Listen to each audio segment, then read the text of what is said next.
That's a good one. Good movement. Batwala Alex. Agamba sagala kuswaza wano ndi musajja mukulu. Ebyokunkuba knockout. Ngokusomesa ekikondo wano.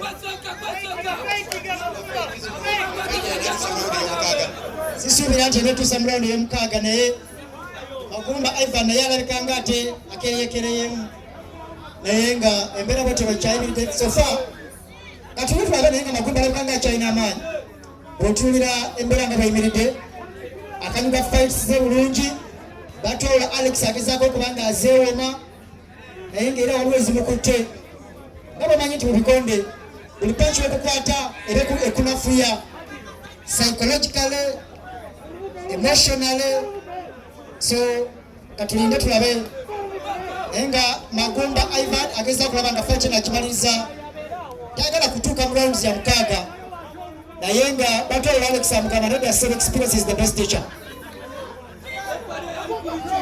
akutte ekyo kikkirizibwa mu bikonde obrekingamu ng'omusajja akutwala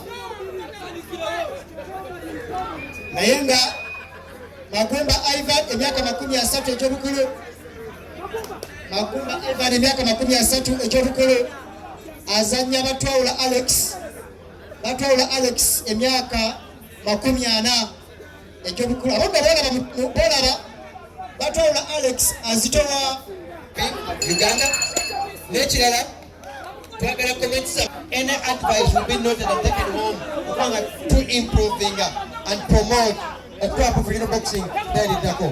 Round 4 between Magumba Ivan ne Batwala Alex. Wananchi ne ekitongole kya gavumenti kya police. Oh yeah! That was a good one.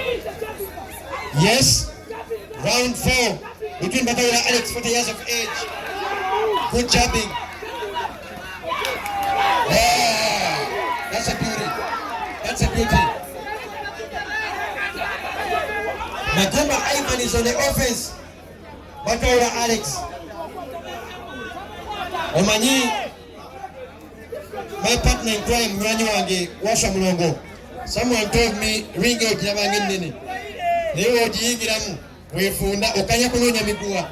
Omuyaye nga akunonyayo okanya kutuka mu nsonda omusajja nga akunoonya waswa olunaku olwaleero bafans abali eri what are they still expecting tusubire ki more boxing tonight nokutwaliza mu crowd the year between good strikers ne partnership ezijja maaso naddala STV waswa take it away. Of course partnership ya good strikers na STV etandise on a good note the organization so far is perfect. Fights zitandise mu budde abawagizi bazze mu budde si byebiri bye mwajjanga mu bikonde ne mujja kiro fight ne zigwa ssaawa mukaaga gwa kiro tusuubira nti baayisaawa nga 3 tujja kuba tumaliriza fights zino kye twagala okukyusa mu byonna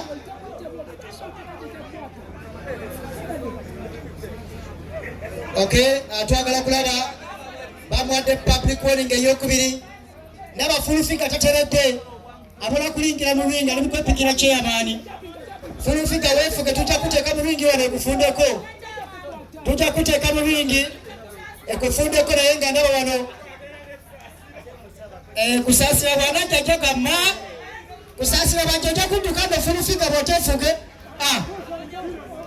naye nga tulaba wano Batwala Alex agezaako okuteekawo delaying tactics okulaba nga amalako ali mu kulaba nti amalako otherwise bwetula Magumba Ivan amufukidde ekizibu punches zimulya Magumba Ivan in terms of scoring is scoring highly.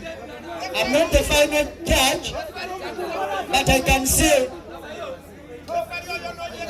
Batwala Alex is playing with experience okulaba nga amalako fights okulaba nga amalako rounds mukaaga ku respect ye onagezaako okukuba mu buto butaawo omusajja lwakucekinga embuto ezo embirizi ezo amaanyi ogenda okugira nti obulega kuweddemu era olaba nga Magumba Ivan yasinga okukuba embirizi ezo agamba njagala zikuwa zintulire omusajja alina embirizi eŋŋumu bamuwadde third warning simanyi yakitegeeza kino naye nga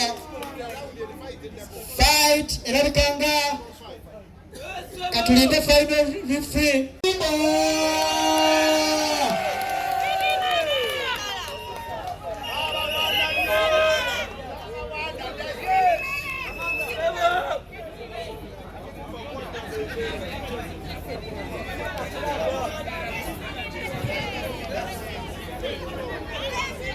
Magumba, the winner. Magumba Ivan. Wataala Alex. Wataala Alex. Wataala Alex. Wataala Alex. Wataala Alex. Wade okubidwa. What should we expect from you, Mwanezi Jamash? Ina kuba final. Banyabo musajja abadde muwala Afrika wenda kole balo byange bamala naye balo sina wakanye kudenga naye nkomyeyo emyaka ngena abagizi bange abaali bamanyi ntandise wenakoma tansukavuye nokawutuga bakigambye ntwakanya kundi bagambye nokawutugana ng'ebeera nokawutudemu batukiza mbadde ntwayita mulawundi yakutaamu mukube mbadde mulinda koowa omusajja nazenga muwazenga mulwanyi era abadde akooye kati balwozi nibatawo okukola ekyo mbadde mbala bubazi era ndikuba nsikiriza. Okay, Wanyange, you're olunaku lwayo naye nga the sky is limit for you. Keep up the good work. Our winner tonight, Magumba Ivan. Congratulations from Uganda Police. What's your take on today's victory for you? Abagizi bange mwenna beeyanzizza okujja okumpagira naye ono omwana wadde asinga myaka naye wano nkazannya omwana mbadde nsaba kumpe ku basajja tusanyukemu nange ng'omuntu kati omwe bwenna okusanyuka okulungi okamuta muvudde mugati Magumba versus Kenya okusanyuka okulungi naye ono omwana kunze mumpe ku basajja bakeni kusekunyumibwe n'abagizi banyumibwe beeyanzizza.